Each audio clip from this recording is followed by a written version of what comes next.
Welcome to Yafu, and as you can tell, it's a wonderful and beautiful day under the rain in the cold. And as I look above, there are gray clouds. And as I look at them, they're a reminder of what fear is, of what anxiety is, and what panic attacks are. Today I want to share some tips of what helped me overcome these moments of death. And the reason why I call them death is because death stops us. We cease all movement. And fear and panic and anxiety, they stop us. They take over us. And I know as I look up that now it's gray, but I also know that it's temporary.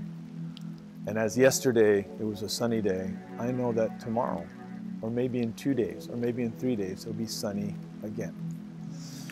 So my very first tip is not to resist. It is to accept those moments when they come. And you have those moments of fear, or those moments of anxiety. And you're like, okay, what do I do? What do I do? Let me resist. And you resist, and it only empowers it. It makes it stronger because it's screaming out saying, I need to speak. I need to voice. I need to express myself. And it's difficult because you don't want to. You want to keep in control. And you're like, if I'm in control, I feel much better.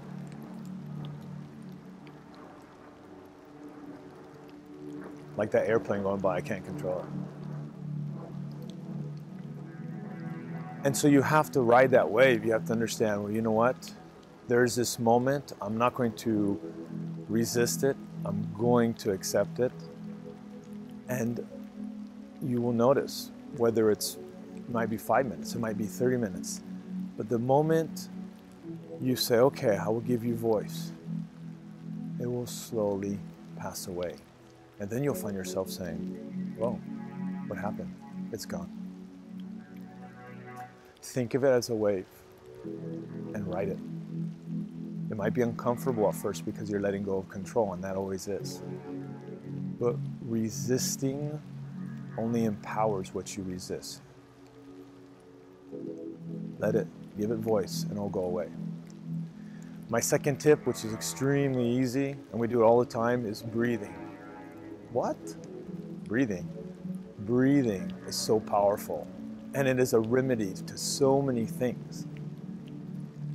If we gently inhale through our nose and exhale through our mouth, it grounds us. It puts us in the now. It empowers us. It lets us know that you are not fear, and you are not your panic attacks, and you are not anxiety. It is just part of the human experience. It is a spectrum of an unhealthy or negative experience, and we have to accept it and breathe. And as we breathe, we'll notice that it will pass. Well, when I breathe, it's there. Yes, it takes time. It could take 30 minutes.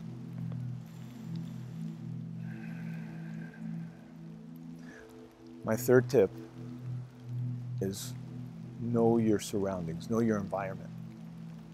The very first time I had a panic attack, it came out of nowhere. And I was riding my motorcycle, and it was dark, and I started shaking, and I started losing I started just trembling.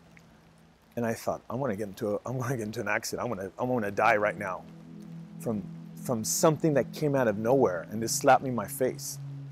So I knew that if I continued what I was doing, it would just endanger me. So I pulled over.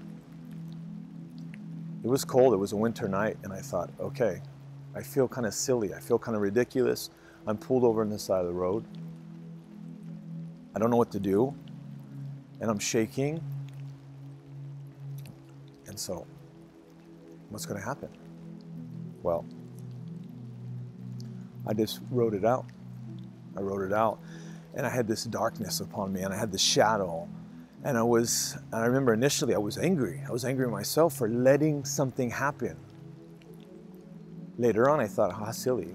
Why was I so angry with myself? Why was I so aggressive? There are some things that are out of our hands, and we have to accept it.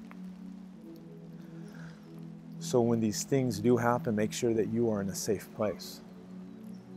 And better yet, if you're close to people that can help you pass that moment, because they're just moments.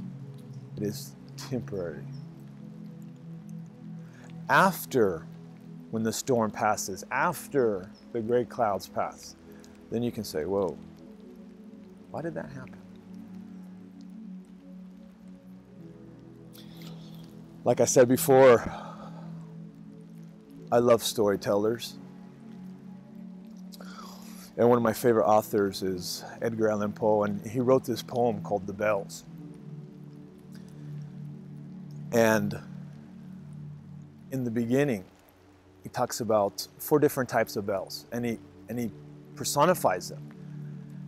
And there's the silver bell that just rings, and it's jolly, and it connects it like with Christmas and with festival moments. And then there's the golden bell of happiness, of joy, of merriment, and he compares it to like a wedding bell. And the third bell changes. It's a clanging sound. It's a harsh sound. It's an alarming sound. It is a sound of fear.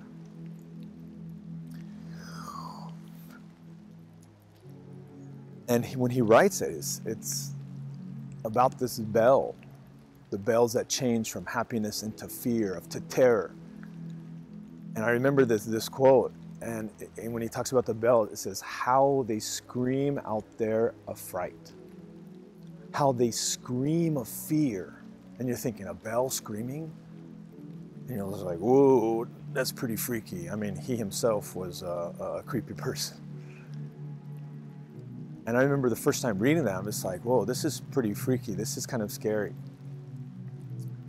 But if you think about bells, the sound of a bell is never permanent. It comes and it goes. The moment of fear, the moment of panic, the moment of alarm, the clanging, those harsh sounds, they're there and they're present and you feel them. And then they cease. If you give them voice, they cease. Accepting yourself is one of the most difficult things. Be nice to yourself. Be gentle. These are things that have helped me overcome my fear, my panic attacks. And they still do. They still come. And I accept it. And that's just part of me, and I accept part of me. And it's one of the greatest moments that can empower you and that can take you to the next level of accepting yourself.